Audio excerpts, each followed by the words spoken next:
You know the rules. Spend less than you earn, invest early, avoid high interest debt, diversify, max your retirement contributions if you can. You know all of it, and you're still here watching a video about money because something isn't working. Not because you're doing it wrong, not because you're not smart enough, but because somewhere along the way, someone handed you all the right tools and forgot to tell you what you were actually building. This video is not more information. You don't need more information. This is about the part that comes after the information, the mindset, the psychology, the quiet patterns running underneath every financial decision you make, the stuff nobody says out loud. There are 6 parts. Stay for all of them, because part 6 is the one that actually ties everything together, and it's the piece most financial content never gets to. Let's start with the thing that's probably costing you more than anything else in your financial life, and you likely haven't named it yet. There's a tax on your wealth that doesn't appear on any return. The IRS doesn't collect it. No one sends you a bill for it. But you pay it consistently, automatically, every time you scroll, every time you sit in a meeting, every time you pull into a parking lot and notice what's parked around you. It's the social comparison tax. And for people who are educated, aware, and financially capable, it is the single most underestimated drain on long-term wealth. Here's why it's so dangerous for someone who already knows the basics. You're past the phase where you make obviously bad financial decisions. You're not putting groceries on a credit card. You're not ignoring your 401k. Your mistakes are subtler. They're the upgrade that was technically within budget. The neighborhood that stretched the mortgage just a little. The car that made sense on paper but was really chosen because of how it would read at school pickup. Nobody told you to do any of that. Nobody sat you down and said, spend money to manage your social image. But the environment we live in is doing that constantly. Every ad, every social feed, every dinner conversation where someone casually mentions what they paid for something. And here's the part that stings. The people you're calibrating yourself against, they're doing the exact same thing. Nobody's actually ahead. Everyone's just performing ahead. Real wealth building, the quiet structural kind, starts the moment you opt out of that performance. Not because it doesn't matter, but because you've decided that your financial future matters more. And the reason the comparison trap is so hard to escape, it's connected to something even deeper. A gap so fundamental that it controls how you feel about money, regardless of how much you have. There's a formula I want you to internalize, not as a concept, but as something you feel. Happiness equals results minus expectations.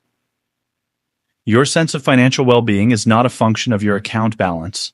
It is a function of the distance between your balance and what you expected your balance to be.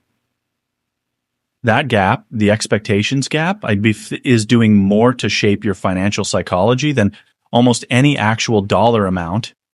And for people in the 25 to 45 range who've been executing a financial plan for a while, this hits in a very specific way, because by now, you probably expected to feel differently than you do.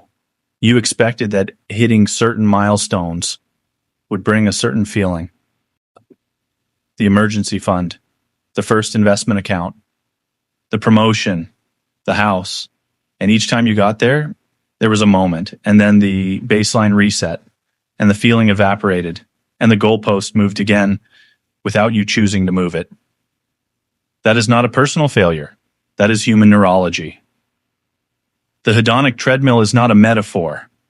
It is a documented psychological reality. Every gain gets absorbed into the new normal.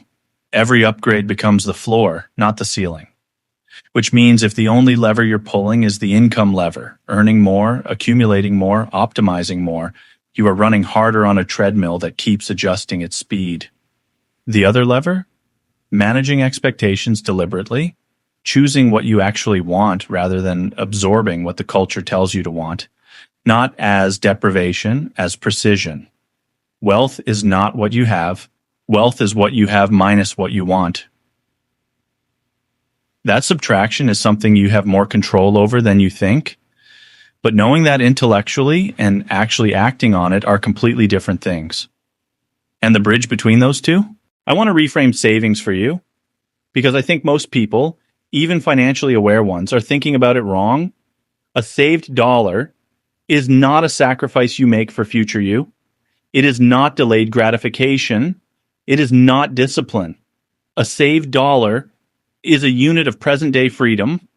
It buys you something right now, something more valuable than whatever you didn't spend it on. It buys you a choice. The ability to take a job that pays less but doesn't drain you. The ability to say no to a client, a boss, a situation that isn't working without the decision being made for you by last month's bills. The ability to absorb a crisis without it becoming a catastrophe. Options. Real, tangible compounding options. Financial independence is not a retirement number. It's not a specific account balance you hit at 65 and then relax. Financial independence is a feeling you can start building right now, incrementally, with every percentage point of your income that you keep before lifestyle can absorb it. And here's where automation becomes the most powerful financial tool available to someone at your level. Not because it's a clever hack, because it removes the emotional variable from the equation entirely. You already know that you make better financial decisions in the abstract than in the moment. Everybody does. In the abstract, you're rational, patient, long-term. In the moment, when you're tired, when you're stressed, when the thing is right there, the emotional brain takes over. Automation sidesteps that entirely. The decision is made before the moment arrives. But there's a version of this that most people never talk about, irrefutable, because it requires being honest about something uncomfortable, something that's not about strategy at all. It's about the real reason people who know everything about money still don't act on it: financial failure. And I'm not talking about catastrophic failure. I'm talking about the quiet, persistent kind, where you're fine but not where you want to be. Almost never comes from ignorance anymore. In 2025, information is free, frameworks are free.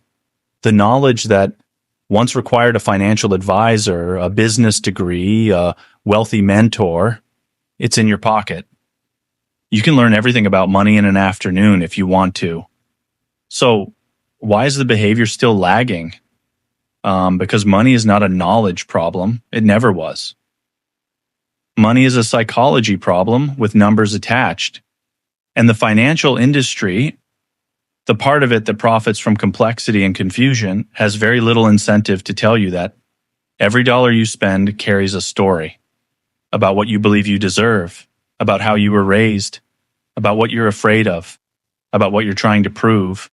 And no spreadsheet addresses any of that.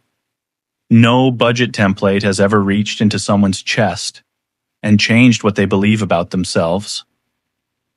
Behavior change, real, lasting behavior change, requires understanding the why before you try to change the what. Why do you spend money right after a stressful week? Why does a certain type of purchase feel like relief? Why does a strong saving month feel vaguely like deprivation, even when it shouldn't? These are not weaknesses. They are patterns. And patterns can be redesigned, but only once you've named them. The people who genuinely transform their financial lives are not the ones who found the best strategy. They're the ones who got honest about the emotional relationship they had with money, and then built a system designed for how they actually behave, not how they think they should behave. And once that's in place, the distinction we're about to make in part 5 becomes the most clarifying thing you'll ever hear about wealth. Let me draw a line that I think will reframe a lot of what you've seen in financial content. Rich is an income story. Wealthy is an independent story. Rich means high earning power, high spending power, a lifestyle that signals financial success from the outside. And it is genuinely fragile because the moment the income stops, the entire structure has to be renegotiated. Wealthy means your assets, what you've accumulated, what you've kept, what you've allowed to compound, can sustain your life without requiring your continuous labor.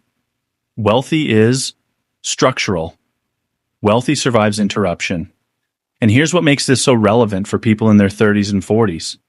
This is the decade where the divergence happens. This is where someone making $90,000 who has been quietly, consistently building independence for 10 years starts to pull away from someone making $160,000 who has been keeping pace with their income the entire time. Compound interest is not a math miracle. It is simply time multiplied by consistency. And the people who benefit most from it are not the ones who found the best investment. They're the ones who stayed in the game long enough, calmly enough, without panic selling in year 8 or lifestyle inflating in year 5. The wealth you see on social media is mostly performance. The wealth that actually changes lives is invisible. It's in accounts nobody's posting about. It's in the freedom to make a decision next Tuesday that most people around you can't make because they can't afford the consequences of the answer. That's what you're building toward. And the final part 6, is about the only destination that actually makes any of this mean something. I want to say something that personal finance almost never says. Contentment is not a compromise. It is not settling. It is not giving up on ambition or growth or building something meaningful. Contentment is the actual destination. And money, at its best, is the vehicle that gets you there. Because here is what I've seen happen over and over again to people who are smart, hardworking, and financially capable. They build the plan, they execute the plan, they hit the milestones, and they arrive and they feel mostly the same as before. Not because they failed, but because they were building toward a number, not a feeling, toward an outcome, not a life. The financial plan that actually works is not the one with the best returns. It's the one built around a clear, honest answer to a question most of us spend our whole lives avoiding. What do I actually want my life to feel like? Not what do I want to own? Not what do I want to earn? What do I want my Tuesday afternoon to feel like in 10 years? What do I want my relationship with work to look like? What does freedom actually mean to me, specifically personally, not as a concept? Because until you can answer that, the plan has no anchor. And without an anchor, every financial decision you make is just reacting to whatever signal is loudest in the moment. Your colleague's LinkedIn update, your neighbor's renovation, the cultural script telling you what success is supposed to look like at your age. The people who win financially, quietly, durably, in a way that lasts, are not the ones who out-earned or out-optimized everyone else.